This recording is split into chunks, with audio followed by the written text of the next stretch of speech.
अस्सलाम वालेकुम वीवर्स। करेलों की इस तरह से कटिंग कर लेंगे हम, छोटे छोटे टुकड़ों में काट लेंगे। मैंने एक दिन पहले काट के फ्रीज़ कर दिए थे, आज कुक कर रही हूँ। तो इस तरह से आप इसकी कटिंग कर लें करेलों की। और उसके बाद तकरीबन 1.5 जो है वो टेबल स्पून में इसके ऊपर नमक का थोड़ा थोड़ा करके ऐड कर दूंगी।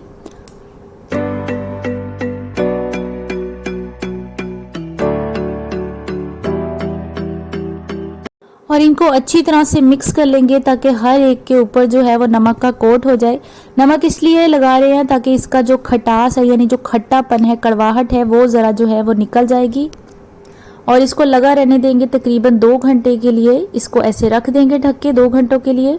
2 घंटे के बाद मैंने इसको पानी से अच्छी तरह वॉश कर लिया है ताकि जितना भी एक्स्ट्रा नमक इस पर लगा हुआ है वो उतर जाएगा। तो वॉश कर लेने के बाद हम अलग बास्केट में इसको इस तरह से निकाल लेंगे ताकि थोड़ा सा इसको ड्राई करेंगे, इसका पानी जो है वो खुश्क हो जाए। अब चलते हैं इसके कुकिंग की तरफ। तो मैंने एक ले ली है, पैन ही ले लिया है तकरीबन, आप कढ़ाई भी ले सकते हैं। और उसमें मैंने डाल दिया है कुकिंग ऑयल। कुकिंग ऑयल इसमें तकरीबन मैंने 2 बड़े चमचे के करीब डाला है क्योंकि फ्राई करने में ज़्यादा ऑयल इस्तेमाल होता है। तो यहाँ पे मैं सारे करेले इसमें डाल दूंगी और इसको अच्छी तरह से कर ले। फ्राई करते टाइम हमने ये ख्याल रखना है कि हमने इसको मुसलसल हिलाते रहना ताकि हर एक जो है वो अच्छी तरह से फ्राई हो जाए। और बहुत ज़्यादा फ्राई मत किया करें क्योंकि फिर वो सख्त हो जाते हैं और उनकी एक अपनी लुक नहीं रहती। ये देखें, बिल्कुल इतने इतने आपने फ्राई करने हैं तो निकाल लेने हैं, इससे ज़्यादा आप फ्राई नहीं करेंगे। ये देखें, जैसे ही इतने हो जाएंगे मैं इसको अलग डिश आउट कर चुकी हूँ, प्लेट में ऐड कर दिए हैं। अब यहीं पे ये कुकिंग ऑयल जो बचा था इसी के अंदर मैंने प्याज काट करके डाल दिए हैं।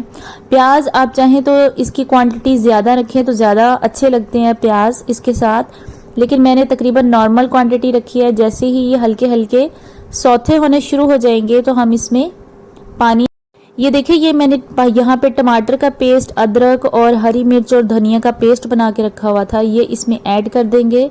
ये मैंने सारा ही टमाटो पेस्ट इसमें ऐड कर दिया है।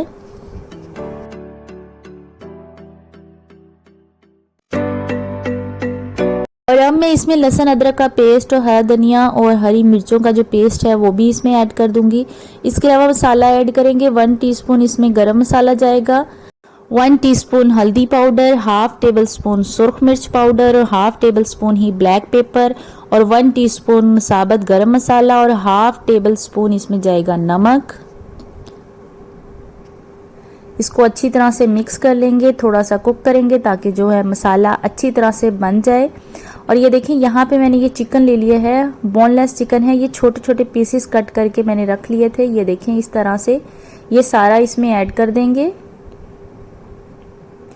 अच्छा, इसके बाद इसको अच्छी तरह से हम इसके अंदर मिक्स कर लेंगे और इसको इसी मसाले के अंदर हमने कुक करना है। ये देखें यहाँ पे ये अच्छी तरह से कुक हो चुका है। ये देखें,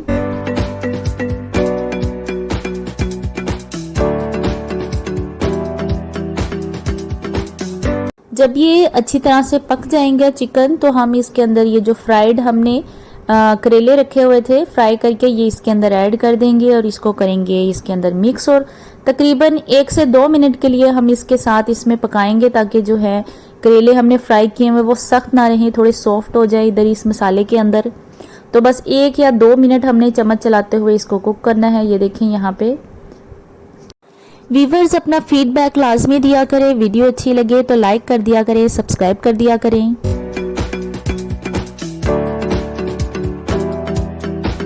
ये यहाँ पे तकरीबन फाइनली कुक्ड है। मैंने चूल्हा ऑफ कर दिया है। ये देखें, इसकी आप लुक देख सकते हैं और खाने में तो इतने मज़े के और इतने टेस्टी। इस तरह आप करने से ना इसकी कड़वाहट भी निकल जाती है और चिकन के साथ इसका फ्लेवर दोनों मिक्स हो जाता है और इस कदर टेस्टी और मज़े के लगते हैं।